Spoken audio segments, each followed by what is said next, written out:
Good morning. My name is Father Daniel Maurer. I am originally from Michigan, and now I am speaking to you from Vladivostok, Russia, where I have lived for the past 30 years. Vladivostok is a city of 600,000 people in the Russian Far East on the Pacific Ocean, bordering China and North Korea. Here, Father Myron Effing, also from America, and I have been part of the mission of the rebirth of the Roman Catholic Church in the former Soviet Union since February 1992, almost 30 years. We arrived in Russia 1 month after the Soviet Union collapsed and when the atheist communist government was removed from power. In my experience, many people in the United States wonder, what is a Catholic missionary doing in Russia? Isn't Russia an Orthodox Christian country? Well, before the Communist Revolution of 1917, yes, Russia was predominantly an Orthodox country. But what people may not remember is that until the revolution, there were more than 17 million Roman Catholics in Russia. Not Eastern Rite Catholics, but Roman Catholics. They were mostly ethnic Poles and Germans, but their ancestors had lived in Russia for generations. By 1917, they had managed to build more than 550 Roman Catholic parishes throughout vast Russia, which spans 11 time zones. One of those parishes is the parish of the Most Holy Mother of God here in Vladivostok. At the time of the revolution, it had more than 15,000 parishioners. They had just consecrated a beautiful new church building, the church building that I am in now, which they had built during 15 very difficult years, including war with Japan, World War I, and 5 years of the Communist Civil War.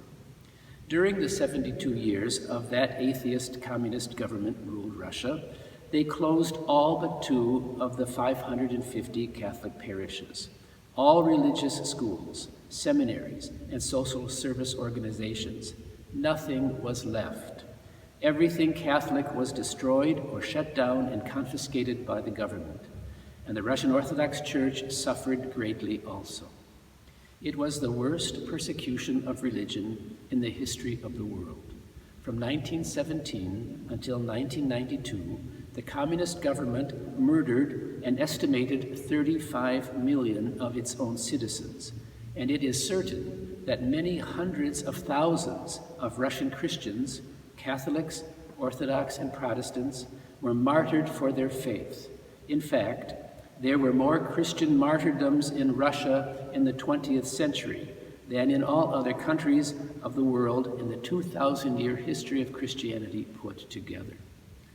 The Roman Catholic hierarchy of Russia was reestablished by Pope John Paul II in 1991, when 2 Roman Catholic bishops were appointed for Russia, the first time Russia had a Catholic bishop since the last one died in 1933.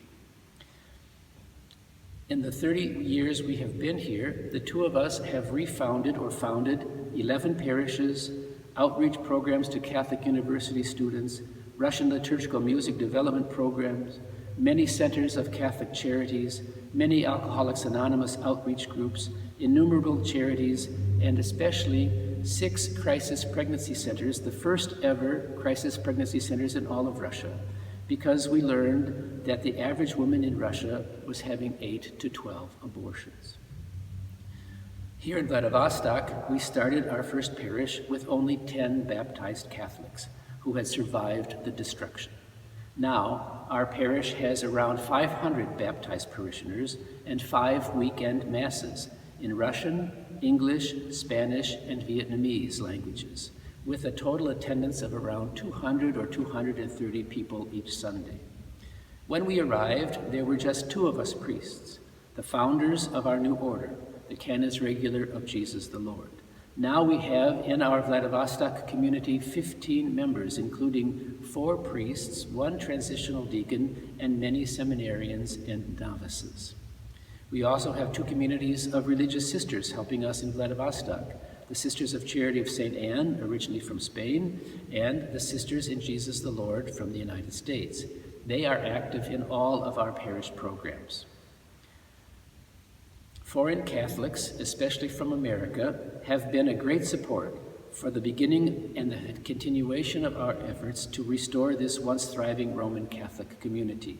Now we ask you to be generous to a church which really is still just beginning. And we will be very grateful to you for your prayers and for your financial support in your annual parish mission collection this summer. God bless you from Vladivostok.